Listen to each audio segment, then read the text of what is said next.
Welcome to another edition of From the Bleachers Sports Show. I hope everything's going well for you guys. And, we're going to talk a little bit of wrestling. Why not? A little bit of wrestling. We're going to do our Summerslam preview. SummerSlam preview. Predictions, thoughts. What's going to happen, what's not going to happen. But we'll cover all of it right here. And, I do look in the meantime before SummerSlam to put out another episode of Clean Pin. I think hopefully I'm able to do it live streaming. Had a little bit of a rough couple of days here. As far as timing, didn't do one last week. I did do one last week. I just didn't like the quality of how it came out. I gotta be a little bit more aware of my mic. But if you follow the channel, I went live and I did a baseball card live stream. So if you're into baseball cards, why not check that out? That was fun. We talked a little bit about baseball. But anyway, here we go. SummerSlam. They're going to do something now. They're heading away from we're heading away from the Performance Center. They're going to try something new. They're going to have it looks like an interactive, interactive studio interactive fans, which is something unique, something better. It's something different. They're trying. They have to make sure that no one tries to be slick and tries to,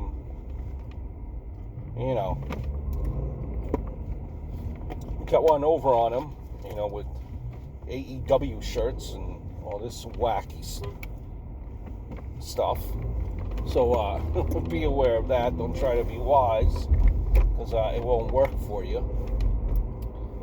But nonetheless, let's do this in no particular order whatsoever. Just let's just go down the card here.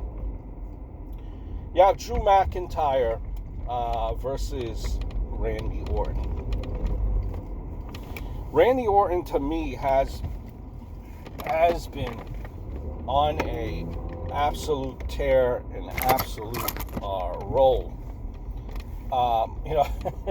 So they say when Randy Orton is motivated, forget it. Lights out. No one could match him. No one could beat him. I look at some of the promos that he had, the interactions with the legends, which has been kind of used to be, they use the legends as part of the storyline here with McIntyre. The promos against the, the legends, back and forth. His work with Randy Orton.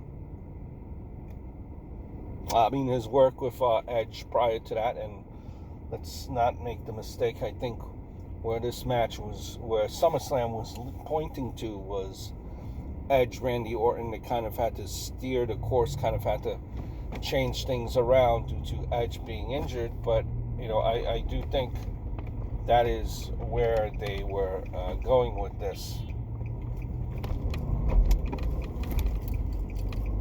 So you had to change course, you had to change direction, change your plan.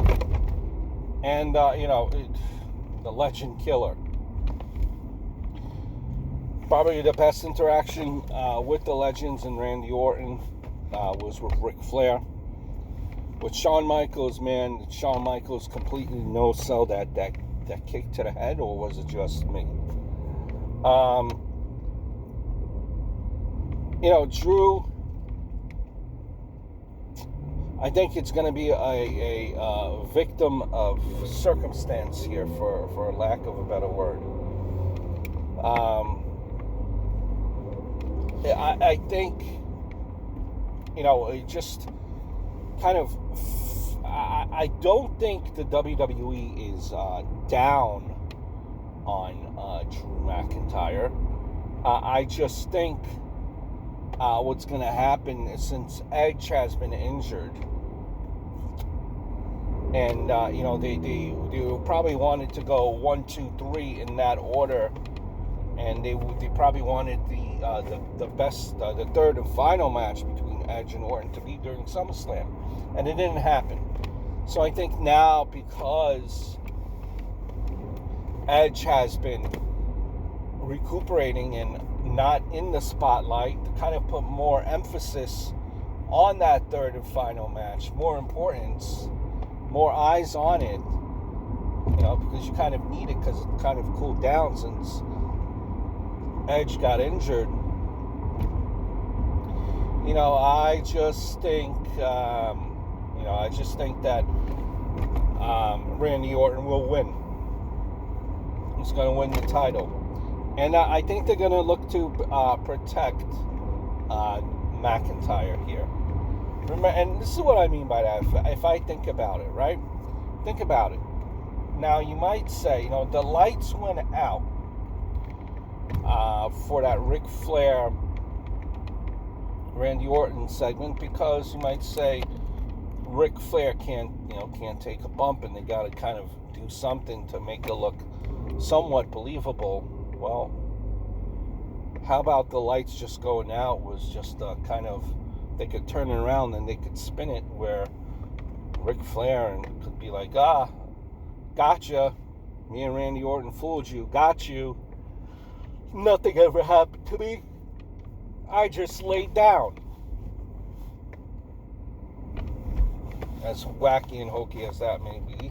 Or he could be like, well, Retribution was playing with the lighting. I never got kicked in the head. We fooled you all. We put you, so in that sense, what could happen is you could have Ric Flair interfering, to the shock of everyone. You think Ric Flair's coming out to get his retribution on Randy Orton, and instead he just gives a good old nut shot to Drew McIntyre, and there you go, title changes. So I think they're going to look to protect Drew McIntyre in this one, and I see Randy Orton winning the championships, keeping it until he does fight Edge. Braun Strowman versus the Fiend, Bray Wyatt.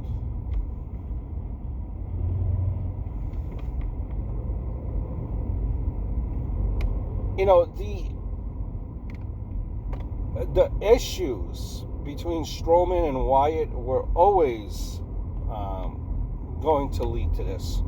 Strowman defeated Wyatt at Money in the Bank, and the two battled to something that was inconclusive in that Wyatt, swamp at Extreme Rules. So Braun now has to face the Fiend, which is the most dangerous form of Bray Wyatt.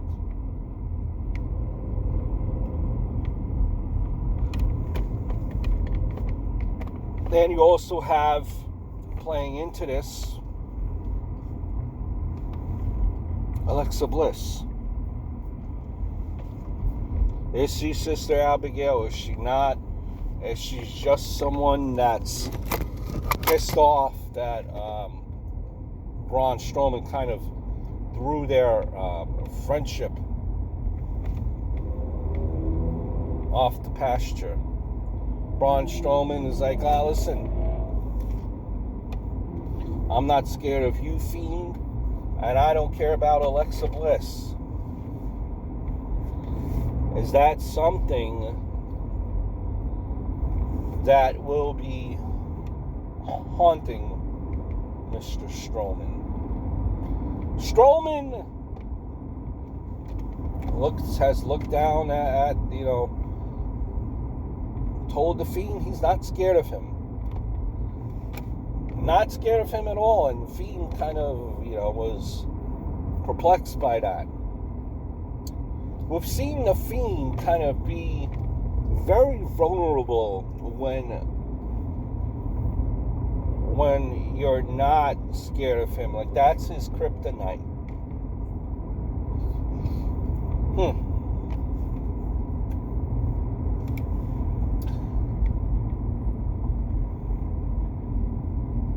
Very interesting to predict this match.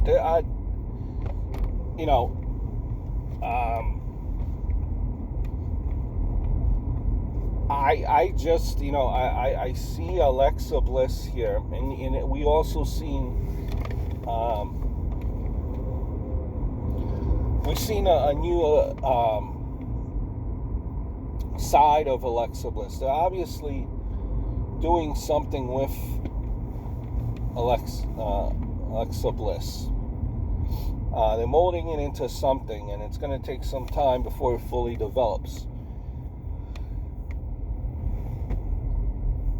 Is she Sister Abigail? I don't necessarily think that she's Sister Abigail. Or maybe,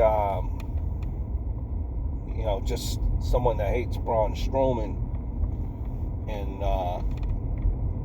maybe sides with the Fiend or Bray Wyatt in some way or form. With that being said, I just think this match is going to end in a cluster. All things are going to go haywire here, and I think there will be no winner.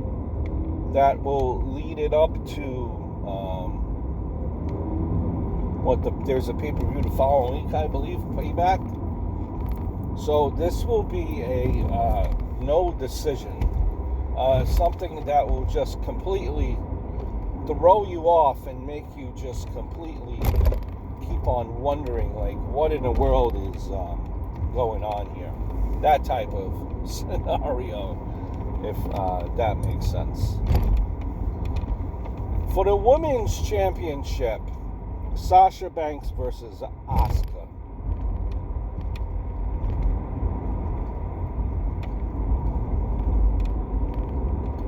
Sasha Banks versus Asuka. And see, where this is going.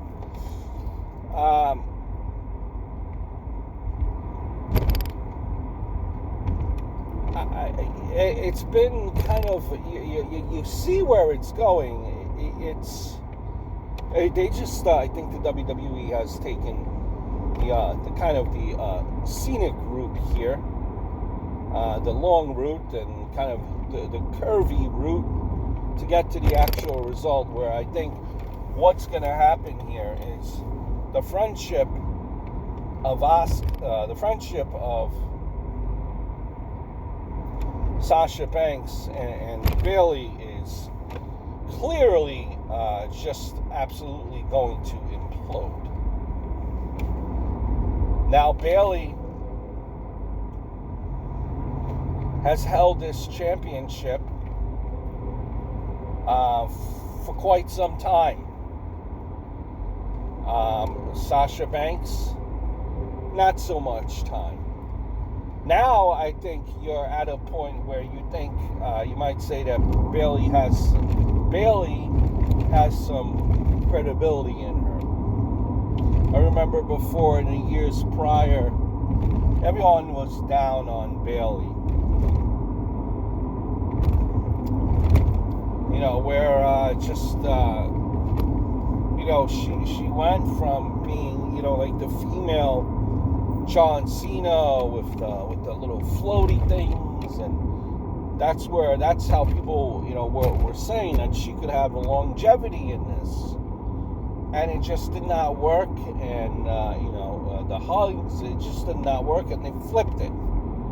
And that's not to say that they won't go back with Bayley the way she was, but they needed to do this. Now Bayley is established.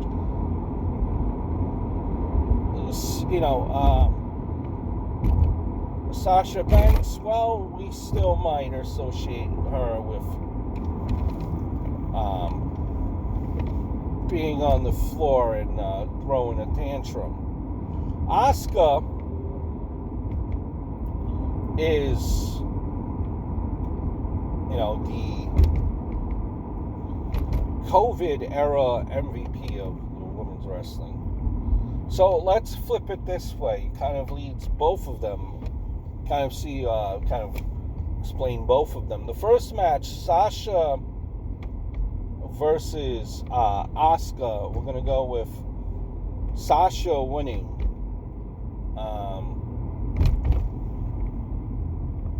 With the help of Bayley. And then we will have Asuka winning, defeating Bayley after Sasha Banks screws up or doesn't even help at all Bayley.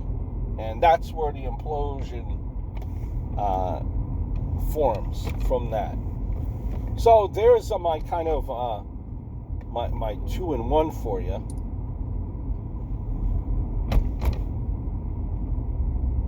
But can you imagine if Asuka though has all these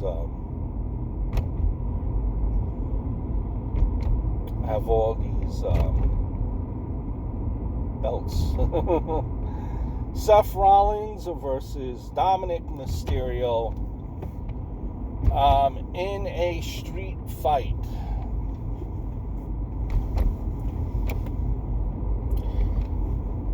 Dominik has definitely, earned the right to be on the SummerSlam. He definitely was kind of beaten into it by all the lashes that he received. That's for certain. You kind of, for the most part, I enjoyed this feud. You do feel though that, I like the build. You build out this storyline, but it's like they didn't know really what to do with it, in the sense of like they had an extra week or two that they just didn't know what to do with. And it felt like it was the same type of thing over and over and over and over again. Same type of ending. Whether they ended Raw, whether they began Raw, it just felt like it was the same. And maybe they had an extra week or two that they could have done away with. That being said, it's Dominik Mysterio. And now, see, I don't know. You already introduced him, as Dominik Mysterio. If the talk and the rumor is... Now, see, I don't... they're saying that he's going to be, under a mask, and they're going to reintroduce him by a different name. Like, I think Prince Mysterio or Prince Dominik, something to that regard. And it's like they went the distance to get this far. Okay, build him up to get you this far. But I just cannot see Dominik Mysterio picking up a win over a guy like Seth Rollins on a SummerSlam pay-per-view. A guy that's been, how long has he actually even been training for, right? So I think something happens where, Dominik will be very, very, very close, kind of a close but no cigar, almost wins, but doesn't. And,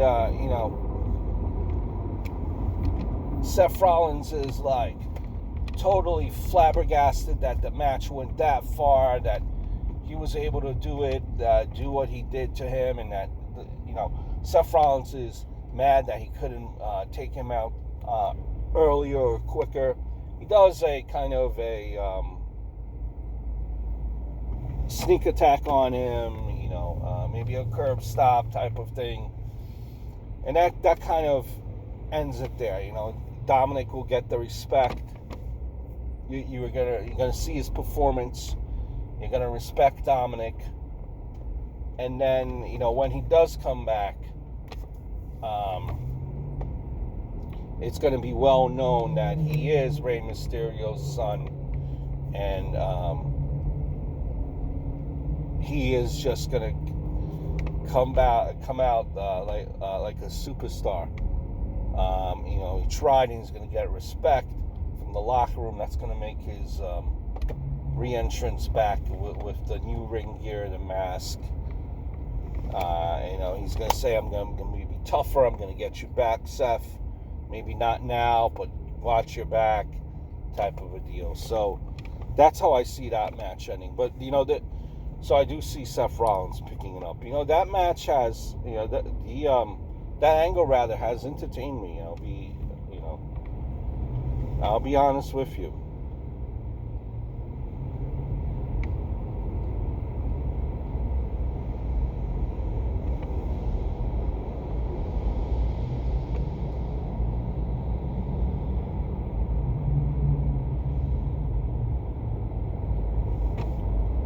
I'm looking at the card here. Street Profits versus Andrade and Angel Garza.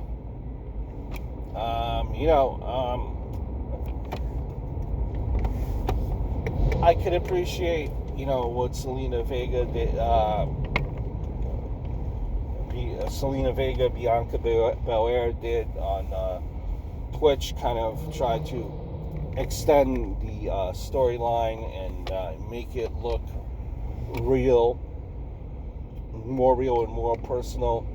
And I think that's kind of, I think the shock factor that they were going for on Twitch, the way they followed up with it on Raw was kind of just like, anticlimactic.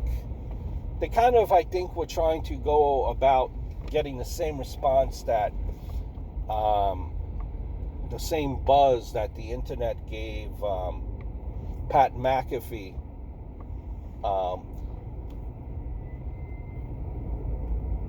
and Adam Cole. And when Adam Cole came on to his talk show, I think they were trying to go for that same type of shock value where you're questioning if it's real or if it's not.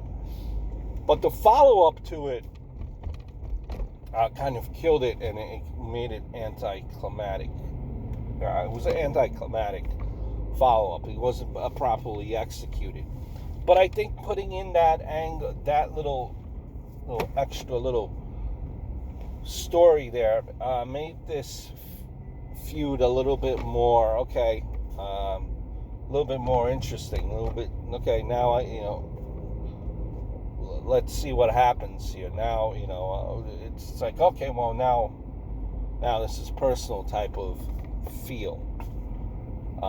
Get you vested in how these two will interact in Ford and in the Raw Tag Team Championship, yada yada yada. I feel like I'm babbling about this one. So the point is that it was for a little bit of interest to now a decent amount of interest for me. Garza and Andrade, the Raw Tag Team Championships. I think it's going to be, I think it's going to be on Andrade and Garza. Kind of, and that I think they're going to set up something for another match the following week on pay-per-view, and it's, Payback, I believe, where, again, something happens where, again, it's where Zelina Vega does something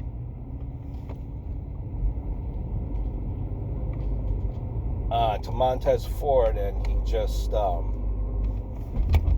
lapses during the match, or something happens where it's like, oh my gosh, she did it again, and that leads to the match next week, makes the Street Profits lose, and sets up, Bianca Belair, Zelina Vega for the upcoming pay-per-view. Who knows? But I think that's going to carry on, where Vega is going to continue to be her malicious self, and we'll see how that unfolds. But I think that's where you're going to go with that. MVP versus Apollo Crews, the Hurt Business here. Gotta give MVP a little bit of kudos. I think it's finally come together. I think MVP has,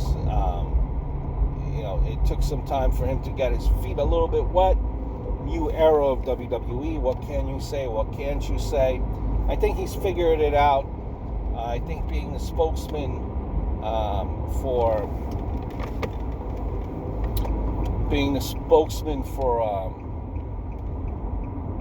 Shelton Benjamin and Bobby Lashley, that's kind of a good pairing there, though I don't like really how the Hurt Business has been looking like clowns every once in a while, which I guess you need. But how you having the Hurt Business lose the 24/7 championship of all titles? How are they losing this championship and then gaining it back and then losing it? I mean, come on now.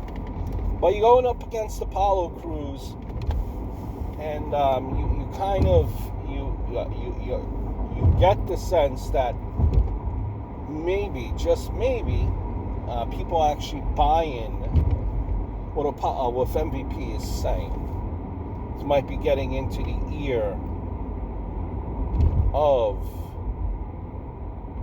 certain athletes in the back. Now, where does this lead MVP and Apollo Crews?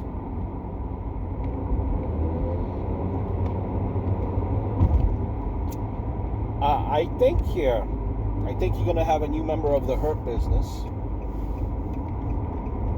And that member of the Hurt Business is going to cause Apollo Crews to lose his championship. And I think you know who's joining the Hurt Business. MVP, working his charm. Does MVP really need a championship? I don't know. Maybe that's his, here you go, here's your thank you for signing on again. But I think MVP wins after some fuckery causes Apollo Crews to be distracted. Boom, boom, boom. There's your new champion, Apollo Crews. Now, of course, I'm doing this video before SmackDown, so there might be another match or two added, but not to my knowledge here. Sonya Deville versus Mandy Rose. After, what happened, jeez, man, I don't even know if this match, I know you have to do suspension of disbelief, but this match, how does it even really go along with people buying it, right? After what those two went through. Sonya Deville, someone breaks into her house, a weirdo freak dude, and she's with, actually, they wrote it that she's with Mandy Rose, who is her house guest. So now how do you have a match between Sonya Deville and Mandy Rose? I think either you do not have the match, completely call it off, I think, which would be the best thing to do.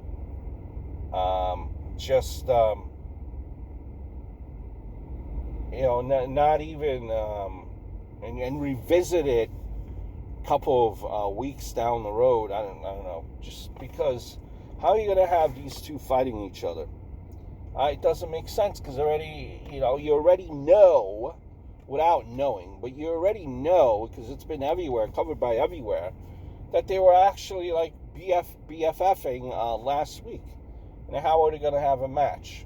Which is unfortunate, because Sonya Deville, well, unfortunate as far as wrestling-wise.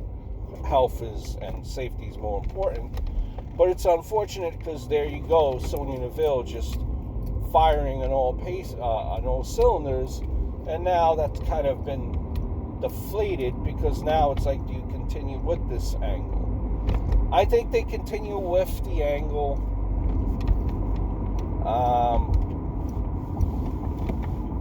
But maybe just not right now. You have, that might probably have to involve keeping someone off TV, but you have someone being attacked in the back, whether it be Sonya Deville, Mandy Rose being attacked in the back, camera not knowing who did it. Maybe it's Retribution, maybe it's someone else, who knows. But I just think that the match shouldn't happen. Matt Riddle versus Baron Corbin, King Corbin. Oh, King Corbin, Matt Riddle, where do we go? The face that runs, the bro that runs the place. I think you're going to see Matt Riddle take this over Baron Corbin. Baron Corbin,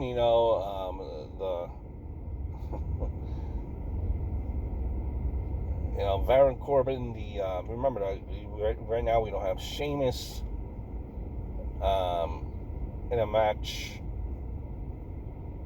Sheamus and Shorty G somehow spill out into get involved somehow. Baron Corbin just is trying